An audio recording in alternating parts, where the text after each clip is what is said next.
तो गाइस इस वीडियो में जनरल साइंस में हम लोग electric instrument, electric bulb, magnetism और इलेक्ट्रिक सेल के प्रश्न करेंगे। तो ये काफ़ी इम्पोर्टेंट है आपकी अपकमिंग एग्ज़ाम के लिए, और इसमें जितने भी क्वेश्चन एग्ज़ाम में पूछे गए हैं वो क्वेश्चन इस वीडियो में हम लोग करने वाले हैं।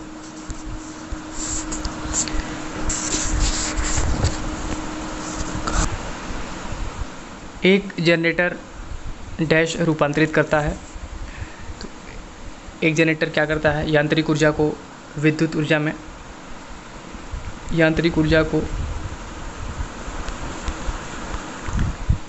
में कन्वर्ट करता है, रूपांतरित करता है। तो ऑप्शन नंबर ए आपका राइट आंसर हो जाएगा। और ये जो है विद्युत चुम्बकीय प्रेरण के सिद्धांत पर कार्य करता है, इस चीज़ को ध्यान रखेंगे।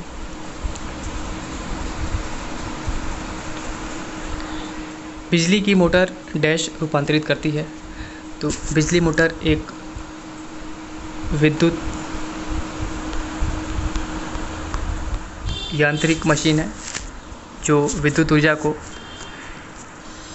यांत्रिक ऊर्जा में बदलती है, इलेक्ट्रिकल एनर्जी को मैकेनिकल एनर्जी में कन्वर्ट करती है। तो ऑप्शन नंबर सी आपका राइट आंसर हो जाएगा। 2016 में एनटीपीसी में पूछा गया प्रश्न है ये। चलिए आगे देखेंगे। डैश द्वारा एसी को डीसी में बदला जाता है। तो दृष्टिकारी यानी कि रेक्टिफायर द्वारा एसी को डीसी में कन्वर्ट किया जाता है। ऑप्शन नंबर बी आपका राइट आंसर हो जाएगा। कंडेंसर की बात करें तो यह एक यांत्रिक युक्ति है जो गैस या वाष्प को ठंडा करके द्रव में बदलती है। एम्पलीफायर की बात करें तो इलेक्ट्रॉनिक उपकरण है जो सिग्नल की शक्ति को बढ़ाता है, पावर को बढ़ाता है। और ये जो प्रश्न है 2016 में पूछा गया है। चलिए आगे देखेंगे। निम्न में से कौन विद्युत धारा के ताप प्रभाव पर आधारित होता है? विद्युत हीटर। ऑप्शन नंबर बी आपका राइट आंसर है। विद्युत हीटर विद्युत धारा के ताप प्रभाव पर आधारित होता है। इसमें नाइक्रोम का फिलामेंट प्रयोग किया जाता है जिसका जो गलनांक है, ध्यान रखेंगे, गलनांक काफ़ी उच्च होता है। जब हीटर में विद्युत धारा प्रवाहित की जाती है तो यह गर्म होकर ऊष्मा उत्सर्जित करता है, यानी कि हीट जनरेट करता है ये। तो ऑप्शन नंबर बी आपका राइट आंसर हो जाएगा। और 2018 में देखेंगे आप, ग्रुप डी में ये प्रश्न पूछा गया है। चलिए आगे देखिएगा। निम्नलिखित में से कौन सा उपकरण विद्युत प्रवाह के तापन प्रभाव पर आधारित नहीं है?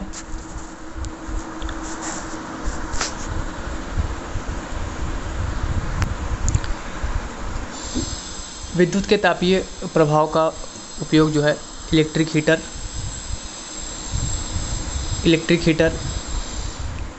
इलेक्ट्रिक आयरन और इलेक्ट्रिक बल्ब में किया जाता है। जबकि माइक्रोवेव की बात करें तो यह विद्युत धारा के तापीय प्रभाव का उपकरण नहीं है। तो ऑप्शन नंबर सी आपका राइट आंसर हो जाएगा। ग्रुप डी 2018 में प्रश्न ये पूछा गया है। चलिए नेक्स्ट देखेंगे।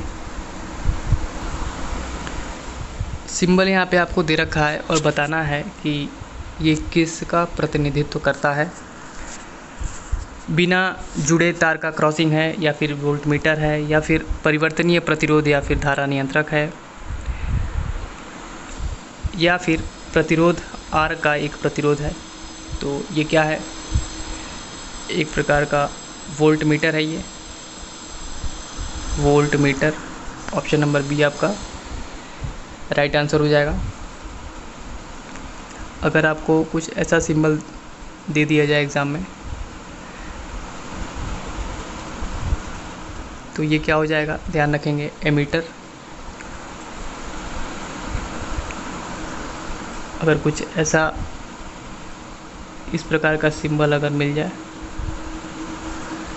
तो ध्यान रखेंगे क्या हो जाएगा? प्रतिरोध यानी रेजिस्टेंस।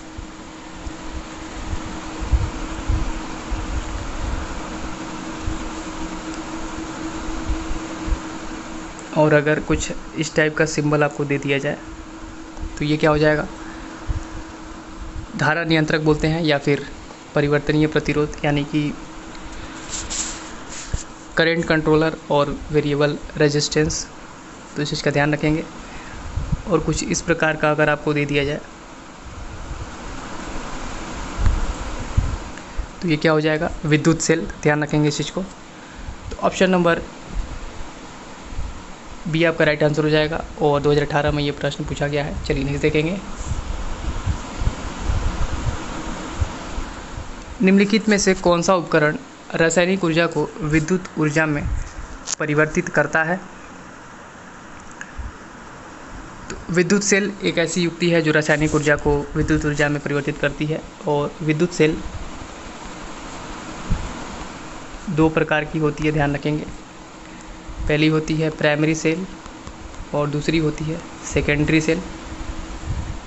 प्राइमरी सेल को सिर्फ एक बार इस्तेमाल किया जाता है, उन्हें दोबारा चार्ज नहीं किया जा सकता। लेकिन जबकि सेकेंडरी की बात करें तो इसको हम बार बार चार्ज करके इस्तेमाल कर सकते हैं। तो ऑप्शन नंबर डी आपका राइट आंसर हो जाएगा, विद्युत सेल। एएलपी और टेक्नीशियन 2018 में पूछा गया प्रश्न है ये।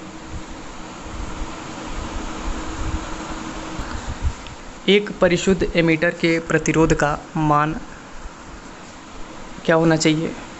चार ऑप्शन दिए गए हैं। उच्च होना चाहिए, निम्न होना चाहिए, बहुत निम्न या फिर बहुत उच्च होना चाहिए। तो एक परिशुद्ध एमीटर का जो प्रतिरोध का मान है वह क्या होना चाहिए, बहुत कम। एक आइडियल एमीटर जो होता है, एक जो आदर्श एमीटर होता है, उसका जो आंतरिक प्रतिरोध होता है वह 0 होता है। और एमीटर का आंतरिक प्रतिरोध जितना कम से कम होगा, पाठ्यांक या धारा का जो मान होगा, जो करंट की वैल्यू होगी, उतनी ही परिशुद्ध होगी, उतनी ही करेक्ट होगी।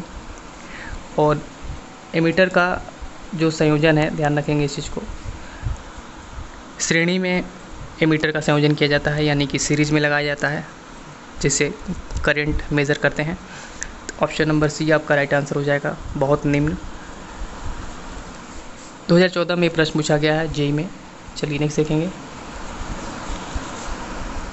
सामान्यतः विद्युत अधिकतम होता है, तो ध्यान रखेंगे ऑप्शन नंबर ए आपका राइट आंसर हो जाएगा। ग्रुप डी 2018 में ये पूछा गया प्रश्न है। चलिए नेक्स्ट देखेंगे।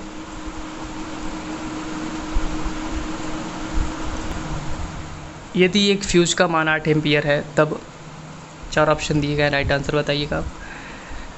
तब क्या होगा, फ्यूज केवल तभी काम करना शुरू करेगा जब धारा जो है 8 एम्पियर से अधिक होगा, या फिर फ्यूज में 8 से अधिक का चुंबकीय प्रेरण होगा, या फिर धारा 8 एम्पियर से अधिक होने पर फ्यूज क्या होगा, पिघल जाएगा, या फिर फ्यूज केवल तभी काम करेगा जब धारा ठीक 8 एम्पियर हो।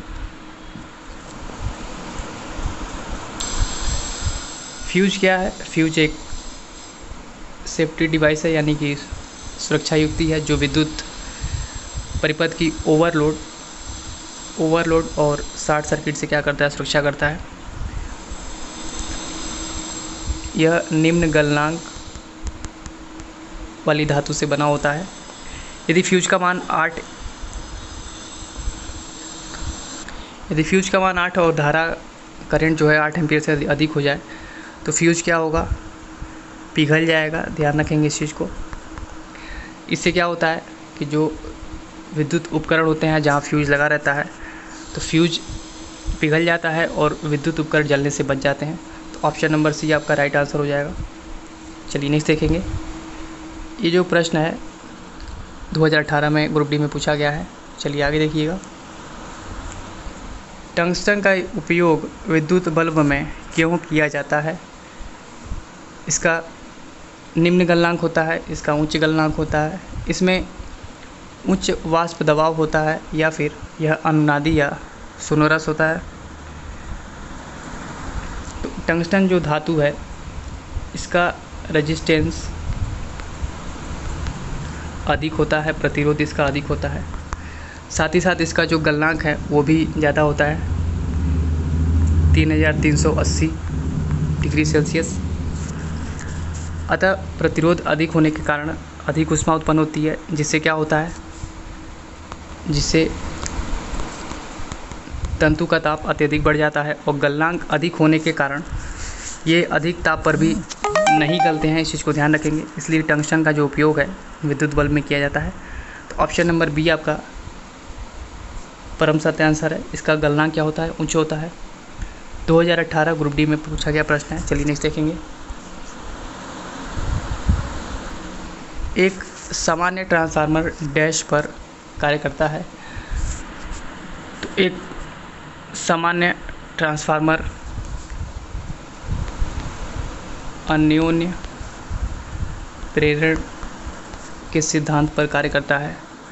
ट्रांसफार्मर सिर्फ प्रत्यावर्ती धारा यानी कि एसी करंट पर कार्य करता है। ट्रांसफार्मर में आवृत्ति दोनों परिपथों में समान होती है। दोनों जो सर्किट होते हैं उसमें फ्रीक्वेंसी क्या होती है, समान होती है। ट्रांसफार्मर क्या करता है, वोल्टता या फिर करंट को कम या अधिक करता है। तो ऑप्शन नंबर ए आपका राइट आंसर हो जाएगा कि एक सामान्य ट्रांसफार्मर एसी पर कार्य करता है। 2014 आरआरबी में जेई में पूछा गया प्रश्न है ये। चलिए नेक्स्ट देखेंगे। धातु चालकों के संबंध में निम्न में से कौन सा विकल्प सही है। धातु चालकों में केवल ऊर्जा स्तरों की गति होती है। धातु चालकों में केवल इलेक्ट्रॉनों की गति होती है। धातु चालकों में केवल केंद्रक की गति होती है, या फिर धातु चालकों में केवल प्रोटॉनों की गति होती है। तो राइट आंसर बताना है कि कौन सा विकल्प सही है। तो जिन पदार्थों से होकर विद्युत आवेश सरलता से प्रभावित हो उन्हें क्या कहते हैं, चालक कहते हैं, कंडक्टर कहते हैं। जैसे चांदी हो गया, तांबा हो गया, एल्यूमिनियम हो गया इत्यादि। धातु चालकों में केवल इलेक्ट्रॉनों की क्या होती है, गति होती है। और चालकों में धनात्मक जो आवेश होते हैं वो क्या होते हैं, नियत होते हैं। ऑप्शन नंबर बी आपका राइट आंसर हो जाएगा। धातु चालकों में केवल इलेक्ट्रॉनों की गति होती है। चलिए नेक्स्ट देखेंगे। 2018 में ये पूछा गया प्रश्न है ग्रुप डी में। चलिए आगे देखिएगा। प्रकाश बल्ब का फिलामेंट बनाने के लिए डैश धातु का उपयोग किया जाता है। प्रकाश बल्ब का फिलामेंट बनाने के लिए टंगस्टन धातु का उपयोग किया जाता है, क्योंकि इसका गलनांक उच्च और प्रतिरोध उच्चतम होता है। टंगस्टन गर्म होकर क्या करता है, प्रकाश उत्पन्न करता है और गलनांक 3380 डिग्री सेल्सियस होता है। चलिए नेक्स्ट देखेंगे। तो ऑप्शन नंबर डी आपका राइट आंसर हो जाएगा। इस स्ट्रीट लाइटों में बल्बों को किस में जोड़ा जाता है, समांतर क्रम में, श्रृंखला में, श्रृंखला समांतर में, या फिर सिरे से सिरे में। तो घर तथा सड़कों पर लगी लाइटों को, बल्बों को हमेशा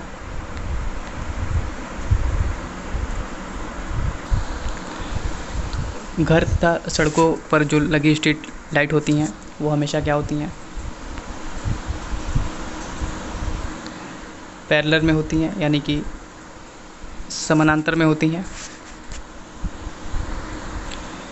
समानांतर में क्या होता है कि समानांतर में वोल्टेज समान रहती है और श्रेणी में वोल्टेज क्या होती है, असमान हो जाती है,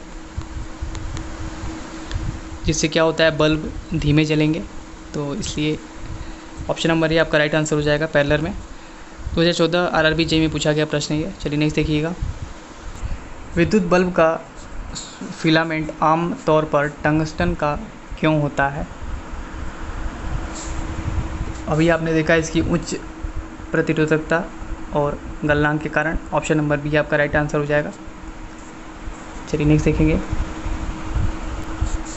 विद्युत बल्ब के फिलामेंट में 10 मिनट में 0.75 एम्पियर की विद्युत धारा प्रवाहित होती है। धारा के माध्यम से प्रभावित होने वाले विद्युत आवेश की मात्रा पूछी गई है।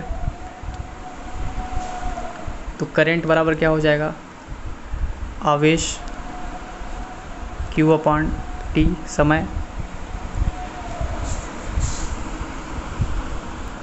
समय कितना दिया हुआ है, 10 मिनट। 10 मिनट तो सेकंड में कन्वर्ट कर लेंगे, 10 × 60 600। तो आवेश Q बराबर क्या हो जाएगा, I इंटू टी, यानी 0.75 इंटू 600 गुणा कर लेंगे, कितना आएगा 450।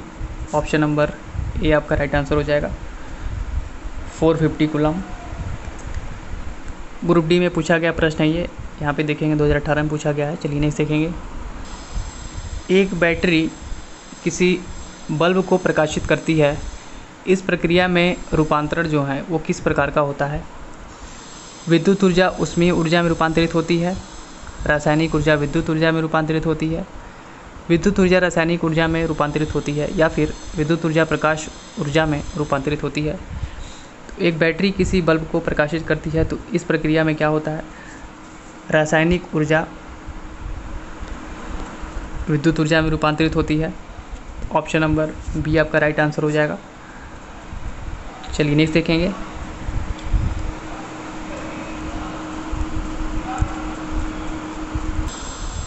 बैटरी की क्षमता किसमें व्यक्त की जाती है। बैटरी की क्षमता एम्पियर घंटा में व्यक्त की जाती है। ऑप्शन नंबर ए आपका राइट आंसर है। चलिए नेक्स्ट देखेंगे। एक साधारण चुंबक किसे आकर्षित नहीं करता है, तो आपका राइट आंसर हो जाएगा ऑप्शन नंबर सी, कांसा। चलिए नेक्स्ट देखेंगे।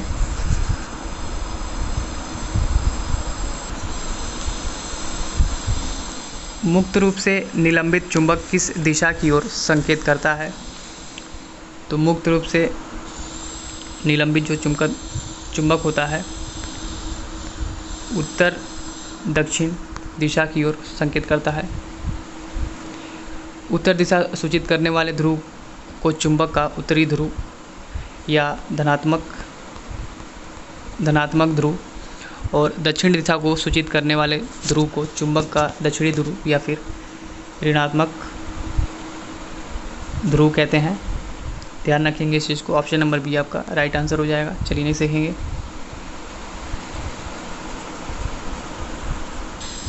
निर्वात को माना जाता है, तो निर्वात एक ऐसी स्थिति है जब गैसीय दाब वायुमंडल दाब की तुलना में बहुत कम हो जाती है, जिसके कारण निर्वात में चुंबकीय गुण नहीं रह जाता है, तो इसे अचुंबकीय सामग्री कहते हैं। तो इसे क्या माना जाता है, अचुंबकीय सामग्री। तो ऑप्शन नंबर ए आपका राइट आंसर हो जाएगा।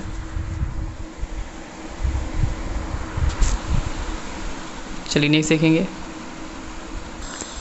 वे मेटल डिटेक्टर जिनसे होकर हवाई अड्डों पर लोग गुजरते हैं, वह किसके द्वारा संचालित होते हैं। सिविल लॉ, न्यूटन का नियम, या फिर फैराडे लॉ, या फिर कूलॉम के नियम। तो कौन से नियम पे मेटल डिटेक्टर कार्य करता है, ये बताना है आपको।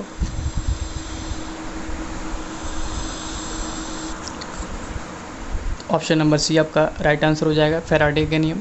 प्रथम नियम क्या था फैराडे का, जब किसी कुंडली से संबंध चुंबकीय फ्लक्स में परिवर्तन होता है, तो उस कुंडली में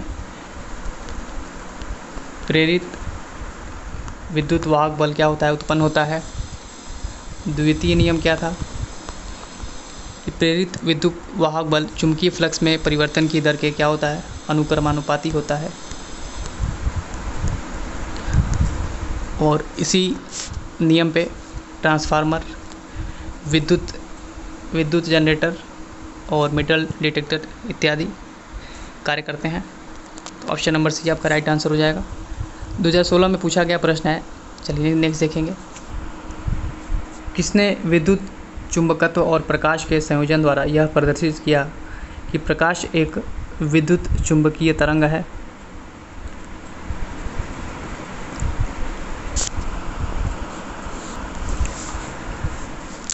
जेम्स क्लार्क मैक्सवेल स्कॉटलैंड के एक विख्यात गणितज्ञ और भौतिक वैज्ञानिक थे। इन्होंने 1865 ईस्वी में विद्युत चुंबकीय सिद्धांत का प्रतिपादन किया। ध्यान रखेंगे इस चीज़ को, जिससे क्या हुआ, रेडियो और टेलीविज़न का आविष्कार संभव हो सका। इन्होंने विद्युत चुंबकत्व और प्रकाश के संयोजन द्वारा यह प्रदर्शित किया कि प्रकाश एक विद्युत चुंबकीय तरंग है। तो ऑप्शन नंबर सी आपका राइट आंसर हो जाएगा। चलिए नेक्स्ट देखेंगे।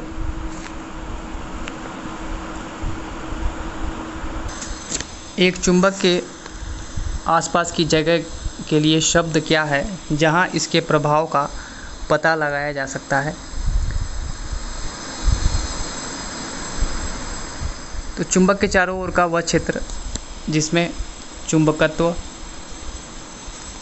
प्रभाव का अनुभव किया जाता है क्या कहलाता है? चुंबकीय क्षेत्र।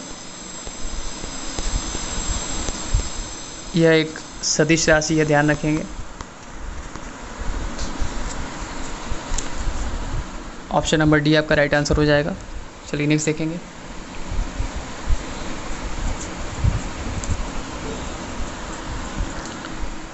फ्लेमिंग के दायां हाथ नियम में अंगूठा किस ओर दर्शाता है? तो फ्लेमिंग के दाएं हाथ नियम में क्या होता है?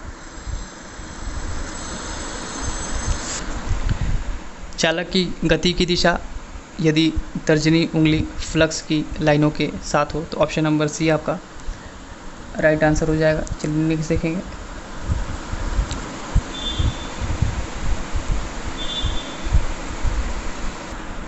निम्नलिखित में से कौन सा विद्युत चुम्बकीय फ्लक्स की इकाई है? तो आपका राइट आंसर हो जाएगा वेबर, ऑप्शन नंबर सी। चलिए नेक्स्ट देखेंगे। कॉइल की गति की दिशा चुंबकीय क्षेत्र के सापेक्ष डैश होने पर प्रेरित धारा सबसे अधिक होती है।